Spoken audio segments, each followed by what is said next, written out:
خير اللهم اجعله خير. محافظ سوهاج راح مركز جرجا، راح الإدارة الزراعية ولقى مواطن قاعد بجلابية هو اللي بيقدم مصالح المواطنين بدل الموظف. فين الموظف؟ موظف غايب. قال له ده حاجة حلوة خالص. طب وانت قاعد هنا بتعمل ايه؟ قال له انا هنا بشتغل مكان. طب وانت بتشتغل بصفتك ايه؟ قال له جدعانة كده، مروءة مني.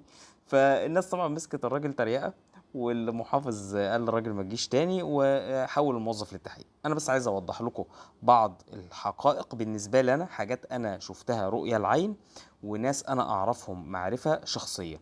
هو اللي اتقال يعني ان الراجل ده كان مدير لنفس الاداره الزراعيه دي، ولكن انا ماليش دعوه بيه ولا لي دعوه بالموضوع. انا عايز اقول لكم اللي انا شفته بعيني واعرفه معرفه شخصيه واعرف اصحابه معرفه شخصيه، انه الموظفين في بعض الجهات الحكوميه لما بيطلعوا معاش بيروحوا الشغل عشان يساعدوا زمايلهم. طب ليه بيروحوا الشغل عشان يساعدوا زمايلهم؟ لان الموظف اللي بيطلع معاش ما بيجيش غيره. طب ليه ما بيجيش غيره يا عم عمرو؟ مش يعينوا غيره؟ ما بيعينوش غيره. طب ليه ما بيعينوش غيره؟ لان ده توجه الدولة ان هي تقلل عدد الموظفين في الجهاز الاداري للدولة. طيب ليه ده توجه الدولة؟ لأسباب كتير ممكن تدور عليها على النت، وممكن تشوف طلبات مثلا صندوق النقد من مصر، وممكن تشوف انه الرئيس عبد الفتاح السيسي دايما يعني في كذا مؤتمر من المؤتمرات اتكلم عن الجهاز الإداري للدولة، وان الحكومة كلها بتتكلم عن الجهاز الإداري للدولة والموظفين في الجهاز الإداري للدولة. حتى الحكومة يعني يمكن من أسباب رفع سن المعاش ل 65 سنة ان الموظفين ما يطلعوش معاش ويفضلوا موجودين، لان اللي بيطلع احنا مش هنعين غيره.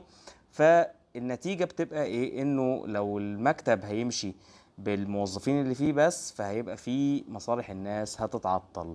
طيب هو المحافظ كان المفروض يسأل نفسه، هو ليه الموظف ده البديل بتاعه الراجل اللي ابو جلابية؟ ليه ما فيش زميل بديل له؟ لانه ممكن الله اعلم يكون في زميل وغايب هو كمان، وممكن يكون انا ما اعرفش ايه الظروف، لكن في اللي انا شفته رؤية العين واللي انا عرفته رؤية العين والناس اللي انا اعرفها معرفة شخصية، انه الراجل كان بيطلع يتوكل على الله على المعاش وملوش بديل اساسا. ملوش زميل موجود معاه، مثلا هو كان وحيد في قسمه شايل القسم كله على اكتافه، وما طلع على المعاش بقى مفيش حد نجيبه من اقسام تانية نقعده في هذا المكان، فبيجي يساعد لحد ما يفرجها ربنا. انا شفت ده رؤية العين، مش طبعا مش هذكر جهات، لكن انا شفت ده بعينيا. المشكله اكبر من ان الراجل قاعد، يعني الناس مسكت الموظف سلخته. ما هو الموظف ده بني ادم، حط نفسك مكانه كده، انت موظف دلوقتي شغال في قسم مفيش غيرك.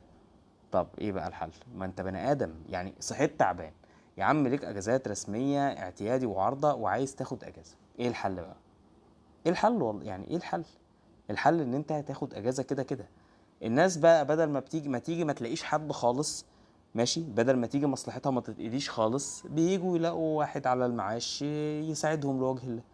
انت مختلف مع اللي حاصل ده، عايز تقتل انا الصراحه، انا يا عم انا لو موظف يا باشا ناخد اجازاتي رسمي، وما انا مش مسؤوليتي الاداره تمشي ازاي. انا عندي اجازات القانون مدهاني حقي قانونا اخدها، وده عقد اللي انا ماضي عليه، اخد اجازاتي رسمي، والاداره مسؤوله عن ان هي تمشي الشغل وتجيب له بديل. انا هعمل ايه؟ ما انا بني ادم بعيا وعندي اسره وعندي حياه عايز اعيشها، وعن يعني اعمل ايه؟ يعني حط نفسك مكان الراجل الموظف يعمل ايه. وخلي بالك ان انا هنا، انا سيبك من يا عم الموظف ده كان مزوغ قطعوا رقبته، انا هنا بتكلم في العموم، الموضوع يعني الاكبر من موضوع الموظف والراجل ابو جلابيه اللي كانوا قاعدين. ماشي، اتمنى كلامي يكون خفيف عليكم، ويا ريت لو انت تعرف، لو انت مؤيد لكلامي او عارف اللي انا بقوله ده معرفه شخصيه، يا ريت تدعمني في الكومنتات بانه عندك يا جماعه ايوه الراجل ده مش بيهبط، احنا شفنا اللي هو بيقوله ده.